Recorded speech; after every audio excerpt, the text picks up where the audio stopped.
Hi there. Welcome to episode 4 of the Social Business Engine. I'm your host, Bernie Borges. I'm really excited to bring you part 1 of my interview with Todd Forsythe. Todd is Vice President of Conversation Marketing at EMC, a recognized global leader in cloud computing and big data solutions. My co-host and sponsor of this episode is Liz Brigham. Liz is Senior Product Marketing Manager at Jive Software. In part 1, you're going to learn how EMC's conversation marketing strategy has realized the full potential of advocacy. Todd explains how external advocacy has resulted in an 8% share of voice and has increased community engagement 60% year over year, resulting in a positive impact on ROMI, return on marketing investment.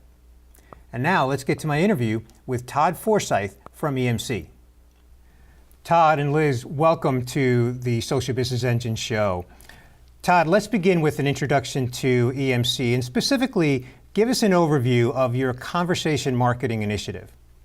Bernie, first off, it's a real pleasure to be with you and your audience. Our conversation marketing effort really has 4 pillars to it.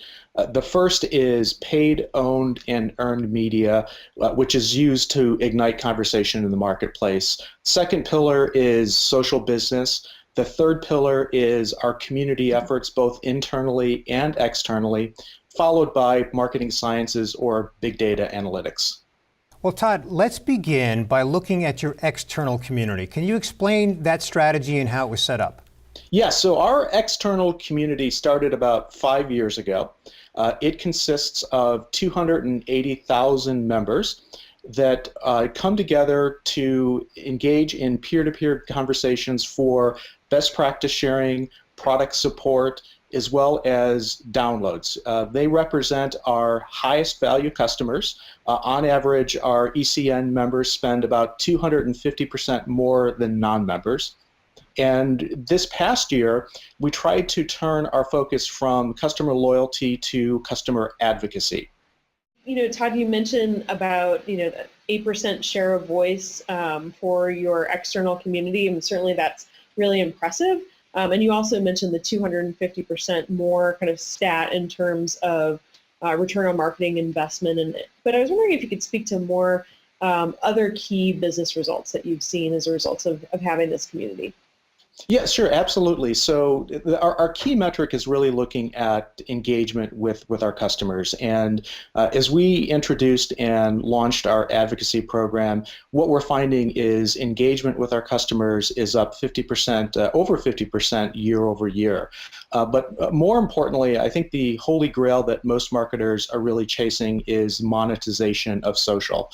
So what we do is we've kind of fine-tuned our social listening engine to identify buying triggers in conversations. And once we find those buying triggers, we route those conversations over to a trained social sales organization. Now, Todd, if I understand, you've really been at this since about 2010. Is that right? That's correct. The community started about 5 years ago, but our efforts with regard to really leveraging the community throughout our marketing and leveraging our community as advocates started back in about 2010. Okay. Can you speak to the role that the Jive platform has contributed to your community?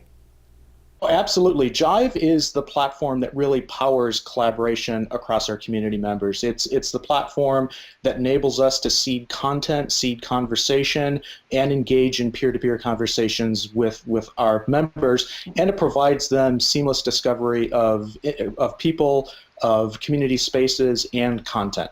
Okay, well, you've been at this for a few years now, Todd. With the benefit of 2020 hindsight, is there anything that you might have done differently if you were to do it all over again?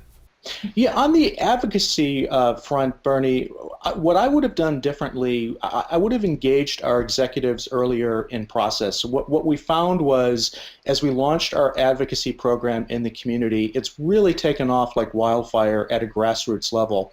We provide our community members with special access behind the firewall, so we provide access to product roadmaps, pre-briefings to product launches, special perks at events, and to provide further benefits to our community members. I would have engaged our executives within our product divisions much earlier in process.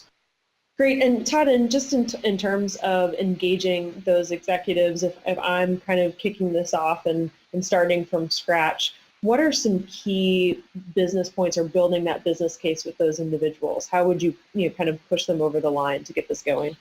What we did from a business case perspective is we really looked at two things. One is I had mentioned the value of our community members. So we did quite a bit of analysis to really understand the incremental value that a community member delivers back to the organization. So that's one component of the business case. The second component of the business case is obviously when you have a peer-to-peer support environment, you have cost deflection. So you avoid telephone costs associated with customer support. So that cost deflection is also an important component to the business case. Todd, before I ask my next question, I just want to remind our audience that there's a wonderful case study that's available for download at thesocialbusinessengine.com/EMC. So just go there and you can download the entire case study. So Todd, this is a journey.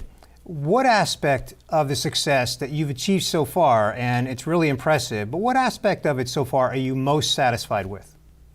That's a great question, Bernie. For me, the most important metric that we look at is engagement with our customer. And what we found over the past several years is as we've gotten better at seeding content with our members, turning our members from loyal customers into advocates, our engagement rates have really skyrocketed. So that's been the most really impressive measurement that we've seen. Todd, in terms of engagement, how do you sustain that over time and keep that fresh, whether it's from content or the way that the community is organized? What are some of those ways to keep up that engagement over time? Liz, we do a couple of things. One is we integrate the community into the rest of our go-to-market initiatives. So whether it's a product launch or whether it's a campaign that we launch in the marketplace, there's always a component of that campaign that reflects the community. So what we'll do is if we have a product launch or an event as an example, there will always be a technical product discussion around that, and we engage in our community around that technical product discussion. So as our marketing plan evolves, participation within the community evolves. The second thing that we've done to really keep engagement alive is we've launched a very, very sophisticated gamification layer, both offline as well as online. So our members can earn and accumulate points for participation at events or in our online Jive community. I hope you're inspired by the impressive results Todd has shared with us today about EMC's conversation marketing strategy and the strong ROMI, return on marketing investment, from their external advocacy program. Remember, this is part 1 of my interview with Todd. Tune into episode 5, where we continue this conversation with Todd and Liz to explore the even more impressive ROMI results from EMC's internal advocacy program. To read the full EMC case study, go to thesocialbusinessengine.com/EMC to download the case study. If you're not subscribed to our show, go over to our YouTube channel at youtube.com/user/socialbusinessengine. And if you want to listen to each episode while you're mobile, you can find our podcast on iTunes and Stitcher. And of course, the podcast is also called The Social Business Engine.